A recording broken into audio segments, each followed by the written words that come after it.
Love and Learn: Why We Visit Earth. Written and read to you by Michael J Likvan. Copyright Michael J Likvan 2024. Preface. My father was a God-fearing man, needlessly. He was raised in a religion that taught him to fear the wrath of a God who condemned people to hell. Because of this, his life seemed to be a constant struggle to overachieve his way into heaven. Every morning he started his day by attending church service. Some nights after work he'd return to church for weekly choir practice or meetings where he was a member of one of their charitable organizations. When his children were born, his plans were for all of us to pursue careers in religious life. My 3 older sisters were not interested in the convent, so he concentrated on steering me toward the priesthood. From my earliest recollections, my father spoke of it as my only career option. I remember one morning waking up and seeing that my father had cut and pasted a priest's Roman collar over my school picture. I was 8. Maybe he thought donating his only son to the service of God would be a sure ticket into heaven. As a Catholic, he needed something to ensure his entry, because from birth, Catholics are told they cannot easily enter heaven. Direct entry was difficult due to Adam and Eve's disobedience called original sin. It put an inherited black mark on our souls before we took our first breaths. To get the mark removed, the Church devised a ceremony called baptism, so it could be washed away by a priest using prayers and holy water.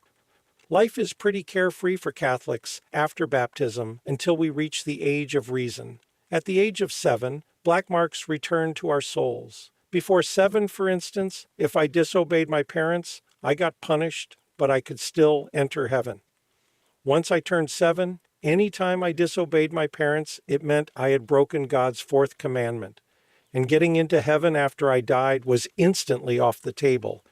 In 2nd grade, the nuns taught us the 10 commandments. They didn't all pertain to 7-year-olds, so the nuns emphasized the group of commandments in the middle, 2 through 7. As we went through the class, we learned that the 2nd commandment, don't take the name of the Lord your God in vain, basically meant we shouldn't say God damn it.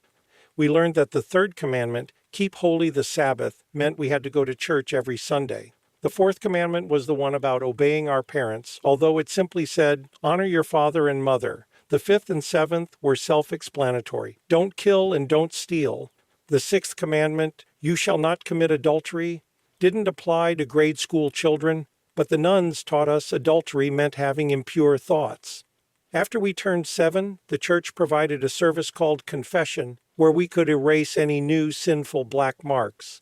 Every Saturday, my classmates and I went to church and knelt inside the confessional, a wooden structure divided in half. On one side sits a priest, and on the other is the congregant. There was a small sliding window between the 2 boxes with a screen, so the priest could hear who was kneeling there, but couldn't identify them. To make sure I got all of my sinful black marks removed each visit, I kept a weekly tally of my sins in a small prayer book that listed the 10 commandments. Not the teacher's version, but the adult commandments. Before I went to confession, I'd review these and make a check mark next to the commandments I had broken. Then I'd go through the list in confession, and the priest would tell me to go and repeat some prayers. These prayers were magical because they put me back on St. Peter's list to get into heaven. During 2nd grade, I developed a crush on a new classmate, Rebecca. She was beautiful, and I longed to kiss her pretty face. I figured that idea qualified as an impure thought. When I went to confession with my prayer book the next Saturday, I told the priest that 7 times I disobeyed my parents, twice I lied, and once I committed adultery. The priest chuckled and said, I don't think so. He told me the prayers I needed to repeat to erase my sins. I assumed those covered my sin of adultery too. By the time I entered 8th grade, my father had firmly planted in my head that the priesthood was my destiny. In our church, one of the parish priests happened to belong to the Society of the Divine Word. The priests in this order conducted missions around the world. This priest took an interest in me and encouraged me to join the Divine Word order and become a missionary. My father was thrilled that a man of God volunteered to mentor his young son and guide him on his path to the priesthood. To my father, priests were larger-than-life characters who lived holding the hand of God. Unfortunately, the only hand this priest wanted to hold was mine. One Saturday afternoon, the priest asked my father if he could take me to a new movie titled The Shoes of the Fisherman. It was about how a Roman Catholic cardinal became pope. My father was thrilled that a priest wanted to take his son to see a religious movie. In the car and all through the movie, the priest continually tried to hold my hand like we were on a date. I was annoyed, but way too sexually naive to understand what was going on. Another time this priest took me out for ice cream, again trying to hold my hand. The final straw was the time he took me to a local Catholic seminary that had a swimming pool. We were the only people at the pool, and I was innocently wearing a Speedo. That's when the priest decided to get bold and grabbed my groin. When I chastised him, he explained it was a misunderstanding and he was just trying to tickle me. I didn't tell anyone, but decided these outings with him were no longer bearable. Years later, he moved from our state to Pennsylvania, then California, accumulating pedophilia charges along the way.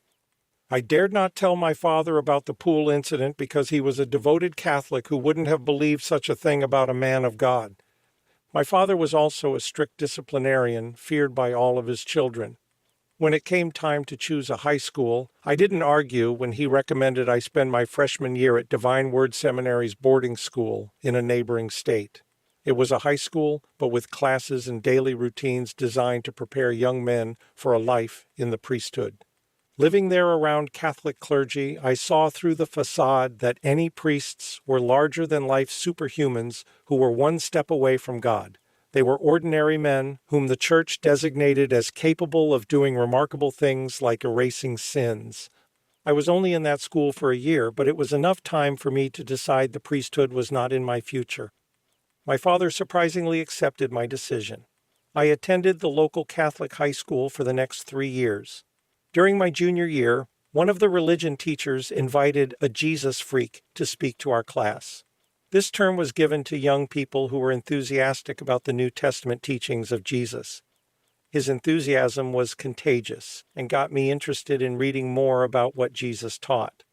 I bought the Jerusalem Bible and started reading the New Testament. It was eye-opening as I read the teachings of Jesus that I didn't hear in church. Jesus was loving, forgiving, and encouraged compassion rather than judging others. Learning this brought peace to my heart. Eventually, my interest in the Bible waned and was replaced by an interest in girls. After I graduated high school, born-again Christians were becoming more vocal about God demanding more than love, forgiveness, and compassion. I wanted to understand these other requirements, so I resumed my Bible studies. I visited Bible-based churches to see if I could clear up these questions, but the more I learned about conservative Christian philosophy, the more questions I had. My confusion came from the pulpit of these Christian churches. While I read New Testament passages about Jesus encouraging unconditional love and compassion, these born-again churches were cherry-picking scriptures to point fingers at everyone and claim the Father of Jesus demanded conditions to earn his approval. My confusion continued. Around that time, I had an aha moment that helped me understand why people believed in a demanding God. On Christian radio, I heard an interview with Paul C. Vitz, a psychological researcher. He talked about how his research uncovered a close connection between how people viewed God and how they viewed their fathers. When fathers were distant and uninvolved, their children were inclined toward atheism. If a father was demanding, his children likely viewed God as demanding. If fathers were loving, their children typically viewed God as loving. My Bible study changed dramatically when I decided to believe that God was loving instead of being demanding like my father. I easily found this new God in the Bible. I continued self-studying the Bible and reading Christian books, looking for answers. Unfortunately, those Christian authors selectively quoted scriptures to justify God's demands, as the Christian pastors did. I wasn't going to learn about my loving God from their fear-based beliefs. If I was going to get a well-rounded view, I needed to read opposing ideas. I looked for religious articles written by skeptics and critics. It was eye-opening. I learned how many Christian claims used biblical half-truths and embellishments to make the Bible fit their dogma. I finally realized that there were no irrefutable truths. A person could pick any religious view, and they'd find a group of people armed with explanations and proof who could support them. At that point, I didn't know what to believe. Thanks to my two oldest sisters, Michelle and Kathy, I found another path. I moved away from dogmatic thinking and opened my mind to more spiritual ideas. I became like a little child exploring the world for the first time. It opened my eyes to a whole new view of miraculous wonder. The journey was rough as I worked through unlearning decades of fear-based ideas. I cautiously fought through my skepticism as I investigated phenomena not sanctioned by mainstream religions or science.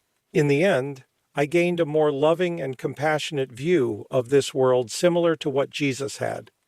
I accepted that religion had value as a way to open people's minds to something greater than themselves, but I also saw the importance of moving away from those fear-based ideologies to find the loving attitude Jesus preached. Spirituality emphasizes loving connections, understanding, and an openness to compassion and forgiveness. It taught me fear is the opposite of love. We don't need to earn our way into heaven. A soul isn't a tally sheet for storing sinful black marks. And the reason we visit Earth is very different than what we suspect. These truths set me free. If you are struggling to find peace and a loving, compassionate direction for your life, the revelations in this book can significantly help get you on that path.